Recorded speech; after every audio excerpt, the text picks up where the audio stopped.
hermanos, feliz sábado o feliz semana ya. Quiero compartir con ustedes el tema que nos asignaron para la vigilia de esta noche. Todos sabemos por lo que estamos pasando. Se han tomado precauciones para que cada miembro de iglesia esté con su familia o esté en un grupo pequeño, pero siempre buscando el momento, porque sabemos que este día es un día santo, es el día apartado para nuestro Dios. Y allí donde estén, al ver este tema, espero que el Señor pueda bendecirles. Gracias, quiero darle a la hermana Ruth, a la iglesia de Nuevo Tocumen, por invitarnos a compartir un tema en este programa tan importante para ustedes como iglesia. Y les felicito por tomar esta idea de que, aunque no se puede hacer la vigilia, por las situaciones que todos conocemos, por lo menos poder compartir el tema para esta noche. El tema de este momento que nos solicitaron para compartir con la iglesia tiene por título El precio del Evangelio. Aquí nos puso la hermana a correr, a hacer un tema nuevo. Tenemos varios temas, pero siempre que hacen un tema nuevo aprende. Así que creo que el primer beneficiado es mi persona, y espero que también este tema pueda beneficiarlos a ustedes en su vida espiritual. Muy bien, el precio del Evangelio. Creo que es un título que nos hace meditar, nos hace reflexionar, y me tomé la tarea de buscar en el diccionario el significado de estos dos términos, precio y evangelio. En el diccionario, en relación a precio, quiero que escuchen el significado. Precio significa esfuerzo o sacrificio que es necesario para conseguir una cosa. Esfuerzo o sacrificio que es necesario para conseguir una cosa.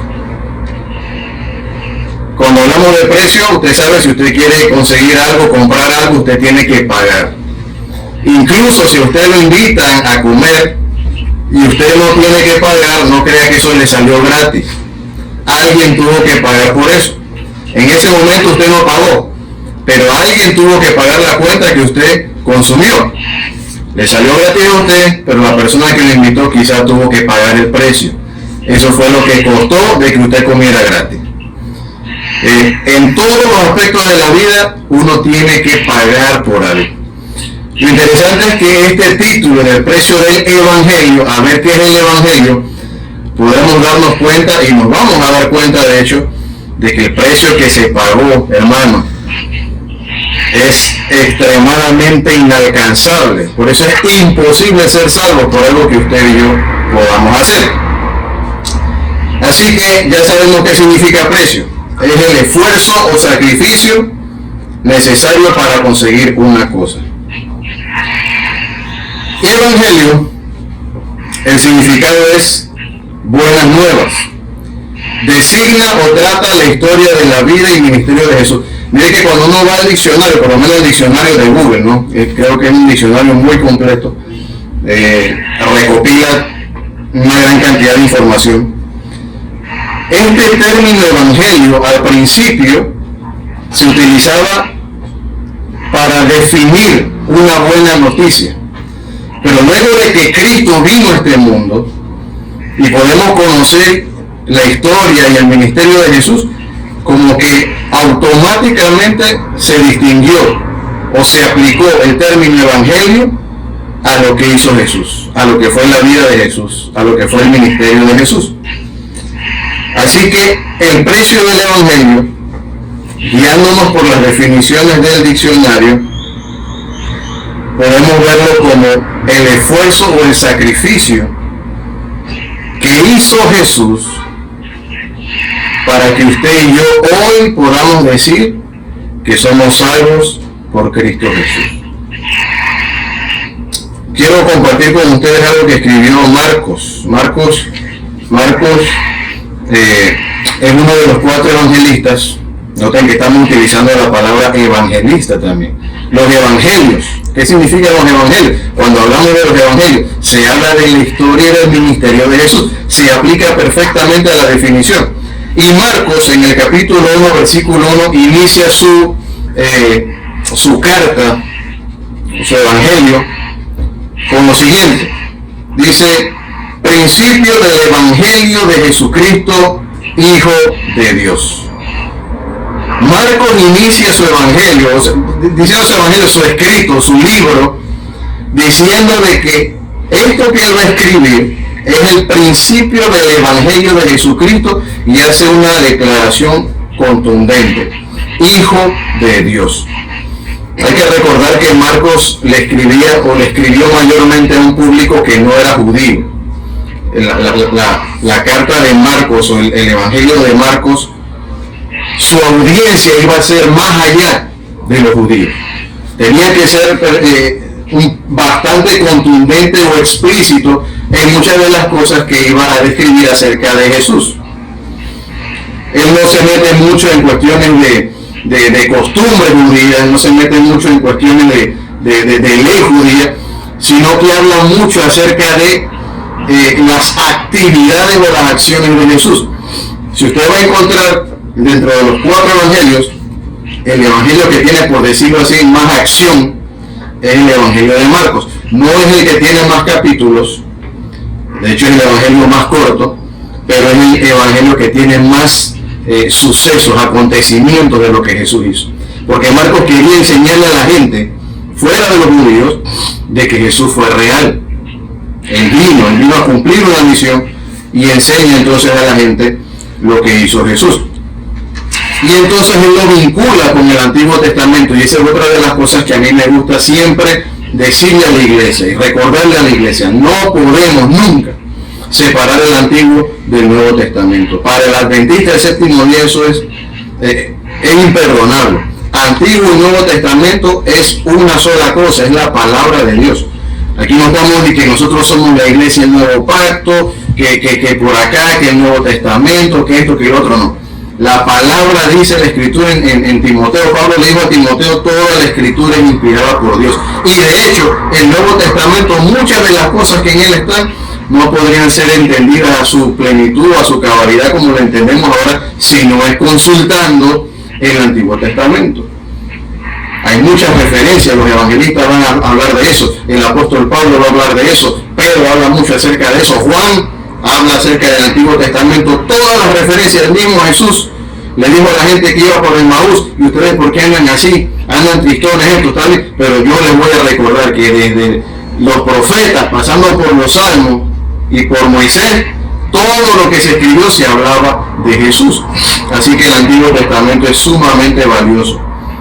Yo personalmente a veces, no sé si llamarlo como un celo, o de alguna manera, cuando yo escucho predicadores de otras denominaciones denigrar o menospreciar el Antiguo Testamento, la verdad es que esto es justamente lo que el enemigo quiere, que minimicemos la importancia que tuvo. De hecho, hablábamos en la cartilla, en el repaso de la lección, Jesús no se manifiesta únicamente desde el Nuevo Testamento. Jesús se manifestó a su pueblo desde mucho antes, desde el inicio. Mira que Jesús se manifestaba tanto a su pueblo que él estuvo 40 años dirigiendo a Israel por el desierto a través de la nube. ¿Quién usted cree que es el que estaba en la nube y en la columna de fuego en la noche? Cuando nosotros vemos la instrucción que Jehová le da a Moisés para que le diga al pueblo: yo voy a enviar mi ángel, háganle caso porque no va a perdonar, estaba hablando justamente del ángel de Jehová, que era Jesús. Y él guió a su pueblo. Cuando vemos en Josué, en el capítulo 2, él dice claramente, definidamente y categóricamente: yo le hice esa promesa a Abraham, yo lo saqué de Egipto y yo los hice poseer esa tierra. Así que Jesús ha estado presente durante toda la historia del pueblo y continúa presente con su iglesia hoy. Lo que está pasando ahorita, todo este asunto del virus, la cuestión de salud, simplemente es un reflejo, es un cumplimiento de lo que vemos en Mateo 24, en Marcos 13, en Lucas 21, de que iban a acontecer, iban a haber eventos que, oiga, lo que tiene que hacer es, en la gente que cree en Cristo, hacer que levante la cabeza, no anda tristones por ahí, me va a agarrar ese asunto, me va a enfermar. sea como sea, lo que sea que pase, a los hijos de Dios le ayudan a bien. Y por eso el Evangelio da esperanza. Si el Evangelio no diera esperanza, no cumpliría el objetivo. Y eso fue lo que Jesús vino a hacer, darnos esperanza.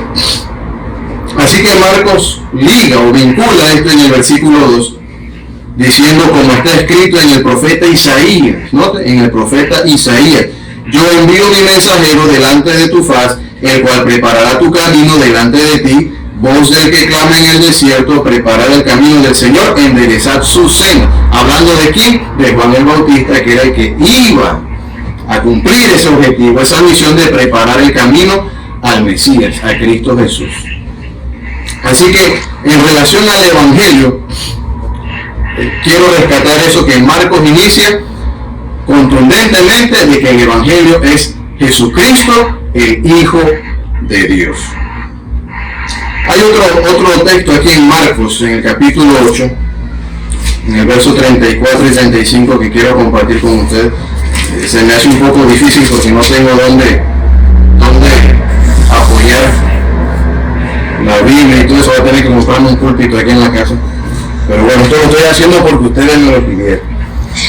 Así que en Marcos, si se me cae el papel y eso, me disculpan. Marcos 8, 34 y 35 dice la palabra de Dios. Noten lo que dice Marcos.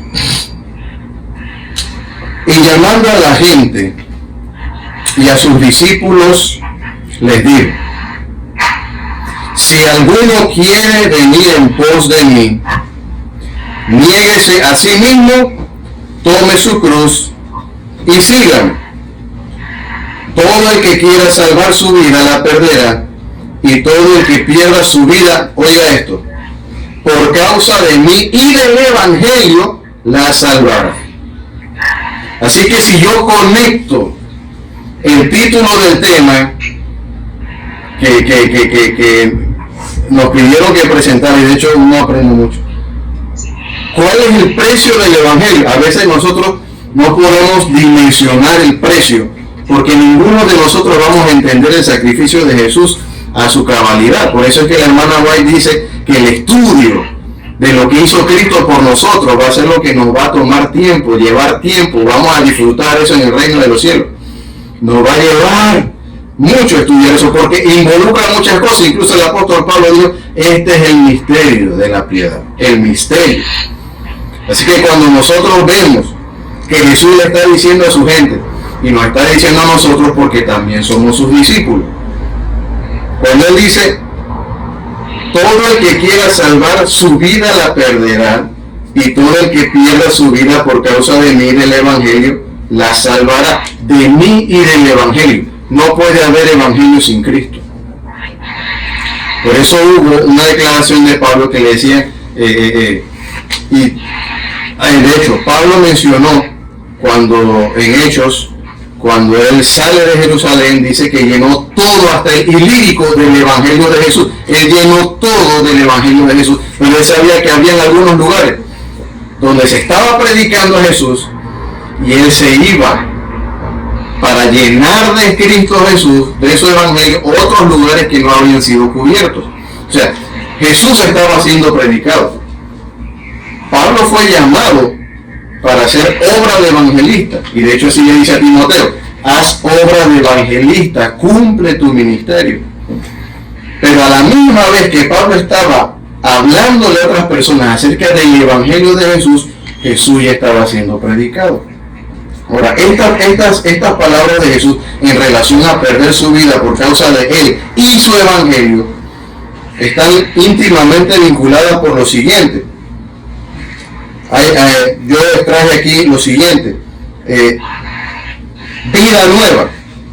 De hecho, el precio del Evangelio en relación a estas palabras de Jesús, donde dice: niéguese a sí mismo. Usted quiere seguirme, niéguese a sí mismo. Ahí usted empieza a pagar el precio del Evangelio. ¿Cuál es el precio que hay que empezar a pagar por el Evangelio de Cristo? Negarse usted. ¿Qué significa negarse usted? Desarraigar el yo. ¿Qué está haciendo ese yo que me impide a mí abrazar de una manera completa el Evangelio? Prácticas, hábitos, cualquier conducta, cualquier camino que nosotros estemos tomando que va en contra del Evangelio de Jesús. Entonces, si hay que pagar un precio por eso, a veces vemos estos versículos, oye, pero Jesús sí es contundente, que quiera perder su vida, o sea que vamos a morir.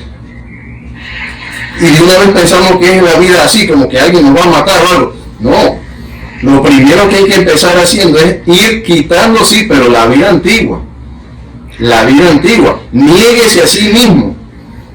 Que me gustaba hacer esto, que me gusta esta música, que me gusta hablar así, que me gusta estas palabras, que me gusta esta conducta, que me gusta... Esas son las cosas que hay que empezar a morir, a perder la vida por causa del Evangelio.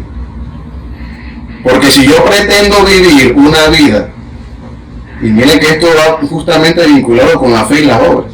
Por eso esa doctrina hay que tener mucho cuidado, la doctrina de una vez salvo, siempre salvo. Mucho cuidado con eso. Porque esta doctrina, los que defienden la doctrina, dice que simplemente cree en Jesús y serás salvo tú y tu casa, que así le respondió Pedro al alguacil. ¿Qué haré para ser salvo? Le pregunta. Bueno, cree en el Señor Jesucristo, tú y tu casa y serás salvo tú y tu casa. Pero ese creer no significa decir, bueno, yo creo y ya estoy salvo.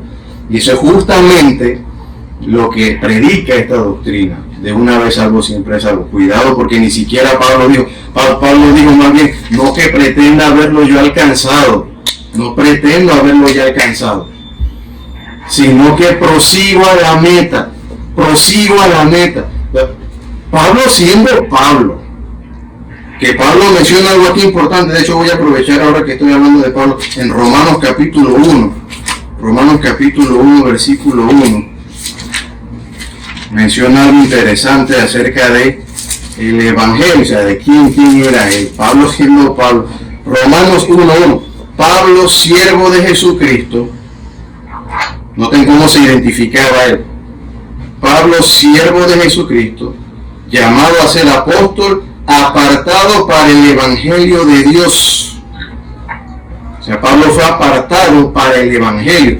Y cuando Pablo recibió esa visión, y Dios le dice, Cristo le habla a Ananías, oye, mira, no encuéntrate con Pablo, y Ananías, oye, pero con ese hombre, pues ese hombre estaba matando a la iglesia, estaba persiguiendo, matando a los que creen en ti. Vaya y busque ese hombre. Yo lo estoy mandando, vaya, búsquelo. ¿Por qué? Porque yo le voy a enseñar lo que tiene que sufrir por mí y por mi evangelio. Pablo, ese erudito, porque Pablo era un erudito, enseñado a los pies de Gamaliel, ese que había aprendido tanto, ese que con tanto celo persiguió a la iglesia, ese mismo Cristo lo había llamado para ser evangelista a los gentiles y tenía que enseñarles cuánto tenía que sufrir por él y por el evangelio. Por eso nosotros no nos vamos a escapar, hermano. Si nosotros tenemos que empezar a desarrollar cuestiones que ya están en nosotros y no podemos hacerlo si no es con el poder del Espíritu, nosotros esa transición quizás no la vamos a percibir como un cambio cómodo. Porque si las cosas se prueban por oro, dice la Escritura, con el oro se prueba el fuego prueba el oro, así mismo nuestra fe va a ser probada. Nosotros no es que ya una vez salvo, siempre salvo, hermano. Cristo Jesús es el que salva. La sangre de Cristo es la que salva. Alguien decía, Cristo no va a dar un regalo para volvértelo a quitar, para defender el asunto de que Cristo te da la salvación, no te la va a quitar. O sea, uno no pierde la salvación. Pero no es así como la Biblia presenta el regalo de la salvación. Cristo hace el regalo, pero usted es el que toma la decisión de agarrar ese regalo o no. Dios no va a quitar el libre albedrío de las personas solamente por decir que cree. Una persona creyó y después negó la fe. Esa persona no va a ser, no puede tener una seguridad de su salvación si ya negó la fe. La Escritura lo dice. Pablo mismo dijo, no habiendo sido yo inspiración para muchos, venga yo después ser reprobado. Eso lo menciona Pablo claramente. Entonces el regalo Cristo lo hizo. Solamente somos salvos por fe, por gracia, por su sangre. Cristo ya hizo el regalo. El asunto está en si usted quiere tomar ese regalo o no. Y ahí es donde está la parte de la decisión. Jesús dijo, muchos son llamados, pocos los escogidos, muchos van a querer entrar por esta puerta, pero no van a poder. ¿Por qué? Porque prefieren la otra. Todo se basa en la decisión. Y el precio del Evangelio, hermanos, empezando de que Cristo dio su vida por nosotros, para nosotros el precio del Evangelio es estar dispuestos a negarnos a nosotros mismos. Ya mencionamos eso, tomar su cruz y seguir. Miren que estas tres características que menciona aquí, justamente lo que leímos en Marcos 8, tienen que ver con un proceso de santificación en la vida de cada uno de nosotros. Ir abandonando eso, abandonando esa costumbre, abandonando ese hábito. Yo no voy a nombrar quizá mucho porque muchos de nosotros podríamos entender o podríamos identificarnos con algo que tenemos que ir abandonando. Ese es el precio que hay que empezar a pagar por el Evangelio. No por salvación, no para salvación, porque la salvación no la ganamos haciendo o deshaciendo. No ganamos la salvación así. Pero el precio de seguir a Cristo sí incluye deshacerse. Por eso Pablo dijo clarito, alimentando el espíritu y no la carne. No la carne, alimentando el espíritu. Así que quizá ya para ir aterrizando, esto lleva a una cosa, lleva a la otra, y la verdad es que el tiempo a veces no alcanza. Pero quiero mencionar algo también que mencionó Jesús, de hecho aquí en Mateo capítulo 10. Mateo capítulo 10, versículo 24. Miren lo que dice Cristo Jesús. Iglesia Tocumen, para ustedes. El discípulo no es más que su maestro, ni el siervo más que su señor. El discípulo no es más que su maestro, ni el siervo más que su señor. Esto es algo que para nosotros en relación al precio del Evangelio debemos entender y debemos tener claro. Si Cristo Jesús pasó por padecimiento, pasó por tribulación, y por eso Pablo fue llamado a hacer esta obra de evangelista, porque Pablo se identifica, todo lo que yo he pasado, lo he pasado por Cristo, y para mí el morir es ganancia. ¿Por qué? Porque el vivir es Cristo. Hay una sociedad de jóvenes que estábamos ahí compartiendo, ahí hicimos grupos ahí, estábamos comentando sobre esas palabras de Pablo, y dijimos, ya Pablo era como un zombie. ¿Por qué? Porque ya Pablo estaba muerto. ¿Cómo así, hermano? Sí, porque dice que el morir es ganancia, porque el que vivía en él era Cristo. Él dijo, ya no vivo yo, mas vive Cristo en mí. O sea, él había enterrado ¿quién? Su viejo hombre. Él había enterrado el yo. Él había enterrado, se había despojado de todo aquello que no agradaba al Señor. Y todavía estaba en la lucha. Todavía estaba en la lucha, porque para decir, ya no vivo yo, quiere decir que las cosas que a mí me gustan, que yo sé que van en contra de la voluntad del Señor, las cosas en las cuales yo estoy habituado a caminar y no están de acuerdo, en armonía con los caminos del Señor, son las cosas que Pablo dice, ya no vivo yo, Cristo vive en mí. Cristo vive en mí. Así que el precio del Evangelio, Pablo lo pagó. ¿Queremos ver un ejemplo de lo que significa pagar el precio por el Evangelio? Miremos el ministerio de Pablo. Por supuesto, nuestro máximo ejemplo es Cristo. Pero viéndolo ya en relación a alguien que fue llamado a ser evangelista, vemos la experiencia de Pablo y de muchos otros. Ya para terminar, ahora sí, hermano, quiero rescatar de aquí de Mateo 10:24. Cristo murió por nosotros para, si lo aceptamos, no morir eternamente como consecuencia directa del pecado, pero sus experiencias serán las nuestras. Fueron las de los apóstoles, los mártires, y será la de sus discípulos. Mira ahorita la histeria colectiva que ha ocasionado este asunto de este virus. Una histeria. De hecho, el título del libro del año misionero de este año es justamente eso, Esperanza en medio del caos. Creo que llega en un momento muy determinante. Y no es que solamente el caos es esto, a lo largo de la historia ha habido caos.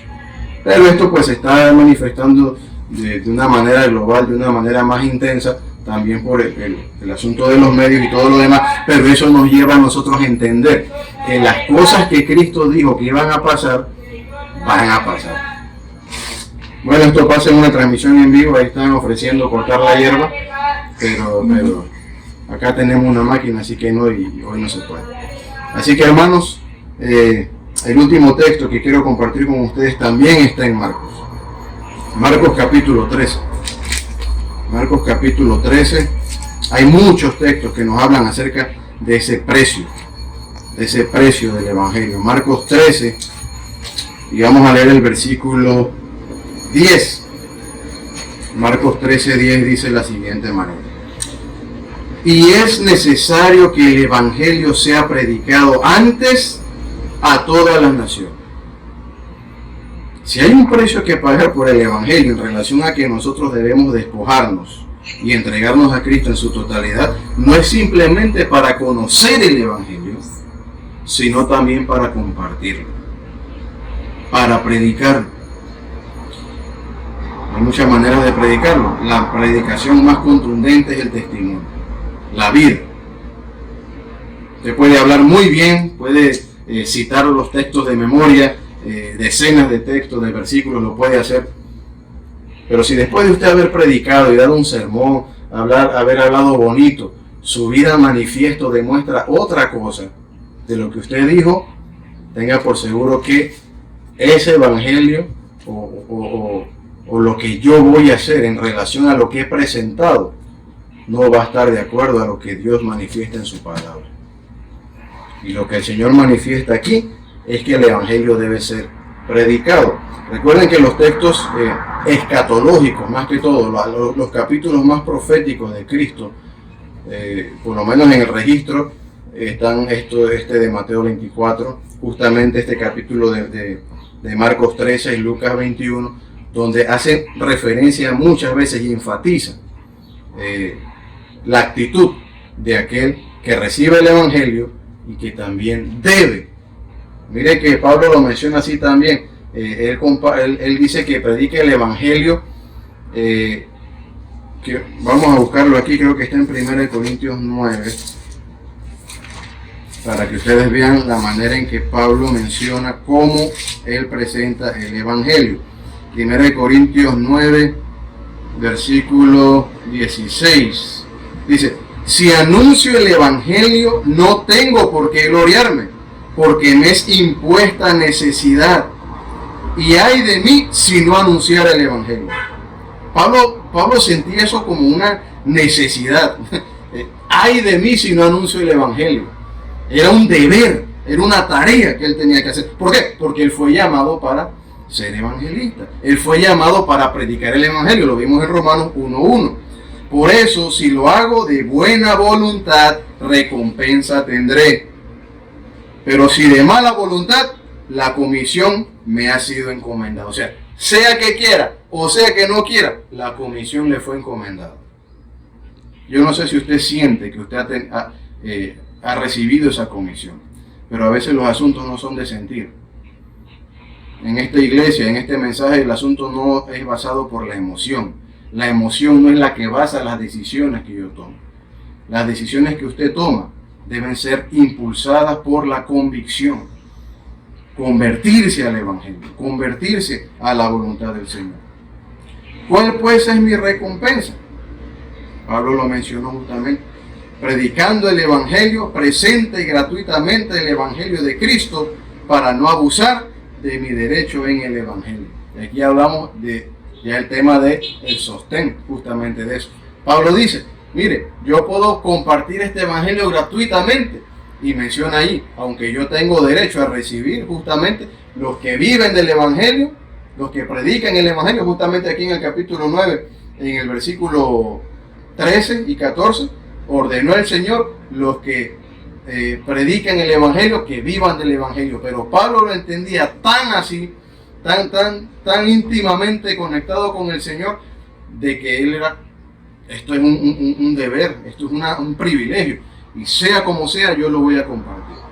Así que, queridos hermanos, el precio del Evangelio es justamente eso. El Evangelio es para ser predicado y asumir las consecuencias temporales con valor. Podríamos compartir mucho más, pero creo que hasta aquí podemos dejarlo.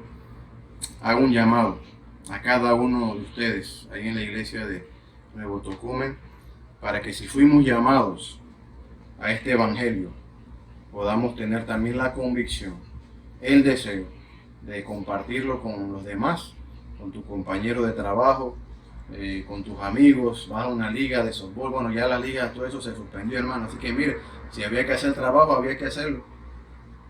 Esto es una similitud de las cosas que están aconteciendo y que acontecerán justamente antes del fin del tiempo. El trabajo hay que hacerlo, no esperar a hacer el trabajo después, hay que hacerlo.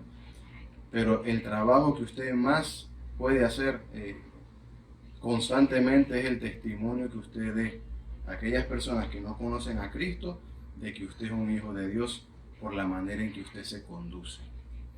Que esa creencia y esa convicción de entrega de nuestra vida a Cristo vaya acompañada también con actos, con testimonio que den evidencia de que ese que pagó ese precio tan enorme, nuestro Señor Jesucristo, para que usted y yo tuviéramos este regalo, podamos tomarlo, apreciarlo, abrazar ese regalo.